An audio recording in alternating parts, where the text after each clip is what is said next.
Hello students, good morning. Once again I welcome to you in the today's science class. Now please try to understand. After a long timing again we come in our study mode. Our last time chapter 11 started by us, name that is the force and pressure. इस lesson में हमने last time जो topic start किया था बेटा उसका name था effect of force. That is the effect of force. Please remember इसका फर्स्ट टॉपिक हमने क्लियर किया था बेटा फर्स्ट लास्ट टाइम पे. That is force can change the state of motion. Force can change the state of motion. Okay इसमें कुछ पढ़ा था अपन ने zero motion, state of motion, और उसके बाद एक बात और हम बताना चाह रहे हैं आपको. फोर्स अब जो सेकंड टॉपिक होगा जिस पर अपन आज स्टडी करेंगे that is force can change the shape of an object. Force can change the shape of an object. Shape of an object. इस बात का मीन समझना, अगर आप किसी भी ऑब्जेक्ट के ऊपर फोर्स अप्लाइड करते हैं तो उसकी शेप चेंज हो सकती है. इसके लिए एक छोटी सी एक्सपेरिमेंट माने एक्टिविटी माने उसके बारे में बात कर रहे हैं हम. सपोज करिए आपके पास क्या है, फ्लोर आटा है, उसको डॉफ किया हुआ है, बनाया हुआ है. उसको अगर अपन फोर्स अप्लाइड करते हैं तो कुछ पर्टिकुलर टाइम के बाद उसकी शेप और साइज चेंज हो जाती है और प्रेसिंग करने के बाद वो इस कंडीशन में आ जाता है. With the help of it by applying force we can make the round circular chapatis from it. मतलब कि ये आपके पास कंटेनर है, इसमें आपने डॉफ लगा रखा है और इसके पर्टिकुलर टाइम बाद में आप इसकी राउंड सर्कुलर चपातीज बना सकते हैं. This is due to the force, due to the effect of force. जब आप इससे फोर्स लगाएंगे तो. दूसरी बात, सपोज आपके पास यहां पर एक नेल लगी हुई है, कील. उस कील के ऊपर हमने क्या करा, एक रबर बैंड लटका दिया. उस रबर बैंड को हमने खींच के लंबा कर दिया. जैसे आपने फोर्स अप्लाइड किया तो रबर बैंड की लेंथ क्या हो गई, इंक्रीज हो गई ना. लेकिन जैसे ही आप उसको रिलीज करेंगे तो सेकंड केस में ये वापस अपनी प्रीवियस पोजीशन में आ जाएगा. That is the due to force. Length increase due to force. मतलब फोर्स की वजह से लेंथ इसकी इंक्रीज हो जाती है. इन दोनों एक्टिविटीज से अपने को एक बात समझ में आ गई, that application of force on an object में चेंज इट्स शेप. मतलब आप किसी भी ऑब्जेक्ट के ऊपर आप फोर्स अप्लाइड करेंगे ना तो वो उसकी शेप को चेंज कर सकते हैं. लेकिन एक बात ध्यान रखना, suppose the force that you applying is less or the object on which you apply is more in weight, then the shape cannot be changed.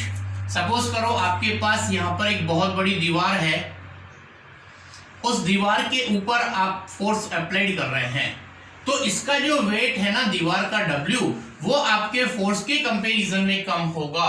इसलिए आप ट्राई तो कर रहे हैं, आप फोर्स अप्लाइड कर रहे हैं, लेकिन इसके अंदर कोई भी इफेक्ट नहीं होगा because F is less than W और दिस इज व्हाट वॉल.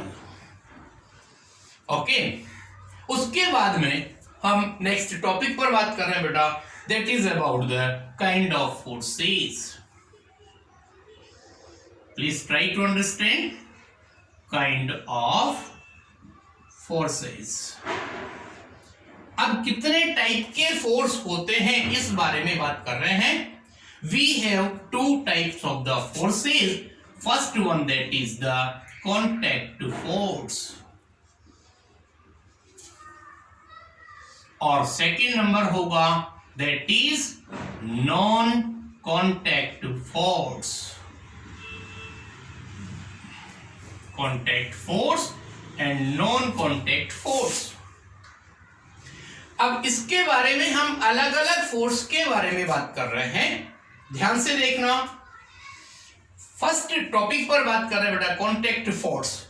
जब भी आप किसी भी ऑब्जेक्ट पर फोर्स लगाते हैं तो जिससे फोर्स लगाया जा रहा है और जिस पर फोर्स लगाया जा रहा है, if both of them are in the physical contact then what we say it is the type of contact force.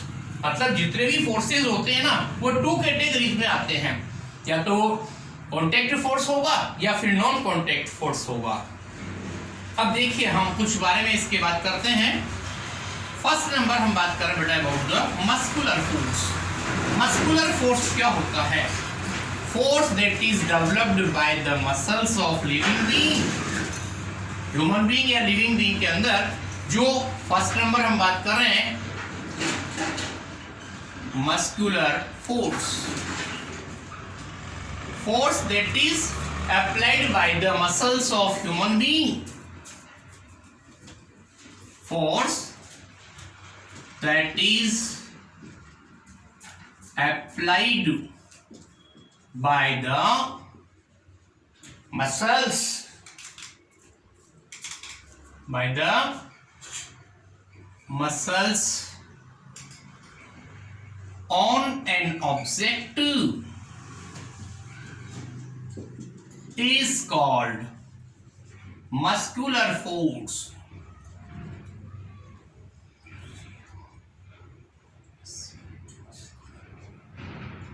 Muscular force, that is the muscular force. Please remember. अब इसमें एक बात ध्यान रखना, if school bag is lifted, bucket of water is lifted or football or is kicked, the force applied that is the muscular force.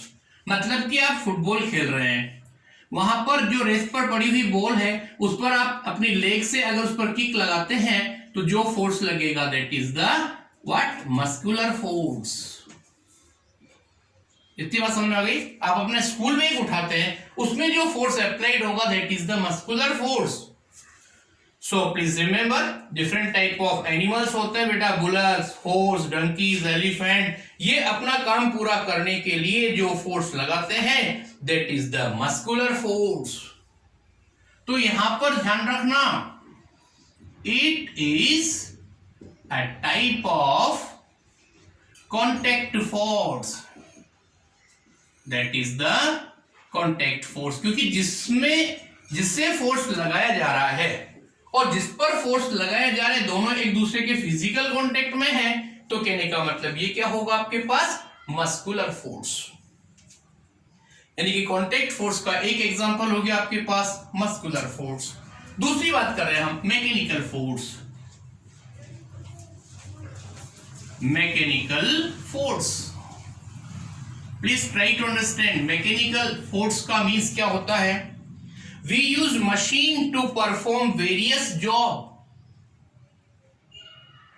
That is the mechanical force. मतलब जो भी आपके छोटे छोटे टूल्स होते हैं, डिवाइस होते हैं, मैकेनिकल पार्ट्स होते हैं, उनसे कोई भी मैकेनिक वगैरह अपने टफ वर्क को बहुत इजी बना देते हैं, तो उसमें जो फोर्स लगता है that is the mechanical force. Car move with the help of an engine. आपको पता है कार की मूविंग जो होती है, मोशन जो होता है वो इंजन की वजह से होता है, और car engine use the energy to release when petrol is burn. That means कहने का मतलब क्या हुआ, कार की मूविंग होने के लिए इंजन का रोल प्ले होता है और इंजन के अंदर फ्यूल डाला जाता है, और फ्यूल की केमिकल जो एनर्जी होती है वो मैकेनिकल एनर्जी में कन्वर्ट होती है। The force exerted by water falling over a turbine to produce hydro electricity is also an example of mechanical force. ध्यान से सुनना बेटा, we are discussing here about the electricity. Suppose करिए आपके पास, कभी आपने नाम सुना हो तो, hydel electricity. Hydel electricity Hydel electricity is a type of electricity that produced by the falling of water from a height. मतलब एक ऐसी इलेक्ट्रिसिटी जो फॉलिंग ऑफ वाटर से प्रोड्यूस होती है, falling of water from a height, मतलब ऊंचाई से वाटर के गिरने से जो इलेक्ट्रिसिटी प्रोड्यूस होगी, that is known as the hydel electricity, और the place name is hydel power station, that is hydel power station.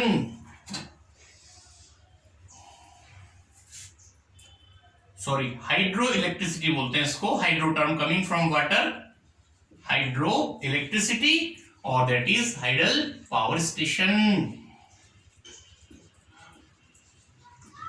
Please remember, बहुत सी जगह ऐसी होती है जहां पर वाटर को ऊपर हाइट से गिराया जाता है, उससे फिर टरबाइन एक मशीन होती है जो वाटर की जो एनर्जी होती है उसको इलेक्ट्रिकल एनर्जी में कन्वर्ट कर देती है, that is the hydro electricity, और it is also a type of the mechanical force.